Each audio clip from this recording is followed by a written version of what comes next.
ఇక్కడ కుంభకోణాలు, ఉద్యోగ నియామకాలు కుంభకోణాలు, సింగరేణిలో కుంభకోణాలు, జన్కోలో కుంభకోణాలు.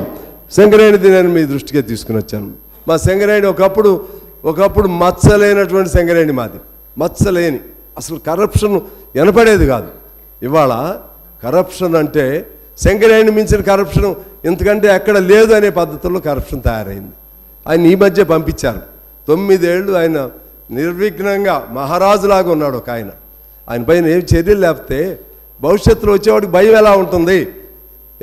ఎన్ని వేల కోట్లు తిన్నా మమ్మల్ని ఏం చేయలేరు, కాకపోతే ట్రాన్స్ఫర్ చేస్తారు. మమ్మల్ని ఏం చేయలేరు అనే ఆలోచన వస్తే భవిష్యత్తులో ఎలా ఉంటుంది? అందుకని నేను ముఖ్యమంత్రిని కోరుతున్నాను. ఇప్పుడు నేను పేరు తీసిన వ్యక్తులు కానీ, పేరు తీగిపోయిన వ్యక్తులు కానీ, ఇంకా మీకు వివరంగా పర్సనల్గా వచ్చేసి ఇటువంటి అధికారుల్ని వాళ్ళపైన విచారణ చేయాలి. వాళ్ళు తిన్న డబ్బుల్ని కక్కెచ్చాలి, వాళ్ళని జైళ్ళలో పెట్టాలి. అప్పుడు you will be A real hero Revanth Reddy గారు. ఆ విధంగా మీరు చేయాలి. ఎందుకంటే మాకు కూడా సంతోషంగా ఉంటుంది.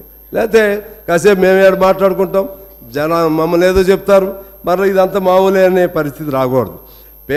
నువ్వు ఒక్కొక్కడేమో వేల కోట్లు విలువ చేసే భూములు తింటాడు. పేదవాడు 160 అడుగులు భూమి వేసుకుంటే వాడేమో భూ కబ్జాదాడా? ఆడి కోసం వెళితే మేమేమో మమ్మల్ని జైల్లో పెడతారా? మా మీద కూడా నేను మా మిత్రులకు మద్దతు ఇచ్చినాక నా మీద పాపం వాళ్ళకి తెలవదులే, వీళ్ళకి తెలవదు. పోలీసులు డ్యూటీ వీళ్ళకి మద్దతు ఇచ్చిన తర్వాత మునుగోడులో మేము సపోర్ట్ చేసినాక నా మీద 4 కేసులు పెట్టారు.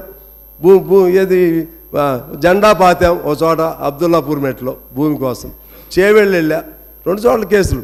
నన్ను అసలు బయటకు రానియకుండా అరెస్ట్ చేయాలని చూశాడు ఒక సిఐ. అంటే మామూలు పేదాడి భూముల కోసమేమో ఇంత పకడ్బందీగా ఉంటారా? పెద్దల భూముల దగ్గరికి వచ్చేసరికి మాట మంచి ఉండదా? పెద్దల భూములు వచ్చేసరికి అందరూ ఒకటేలాగా అనే భావన వస్తుందా? ఇది ఎక్కడో చోట దీన్ని కంట్రోల్ చేయాలని చెప్పి నేను కోరుతా ఉన్నాను అధ్యక్ష. అదేవిధంగా ఇంకా ఆఖరి అంశం చెప్పి నేను క్లోజ్ చేస్తాను. ఇవాళ వ్యవసాయ రంగాన్ని గురించి చెప్పుకున్నాం, పారిశ్రామిక రంగం గురించి చెప్పుకున్నాం, అలాగే విద్యారంగం, వైద్యం ఇవన్నీ చెప్పాం. కానీ ఈ రంగాలు కాని వాళ్ళు కొన్ని కోట్ల మంది అవుట్సోర్సింగ్ పేరుతో లేకపోతే కాంట్రాక్ట్ కార్మికుల పేరుతో ఉన్నారు.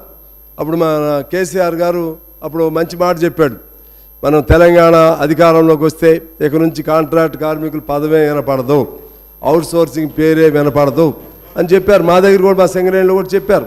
మేమంతా నిజమే అనుకున్నాం. సరే, ఆయన చేయలేకపోయి ఉండొచ్చు, నేనేం తప్పుపట్టను. ఇప్పుడు మీరేం ఆ మాట అవుట్సోర్సింగ్ అనే పదం ఉండదు, లేకపోతే కాంట్రాక్ట్ కార్మికుల పదం ఉండదని మీరేం చెప్పలేదు. కానీ మా కోరిక ఏంటంటే, చిన్న చిన్నగా వాళ్ళందరినీ రెగ్యులైజ్ చేయాలి.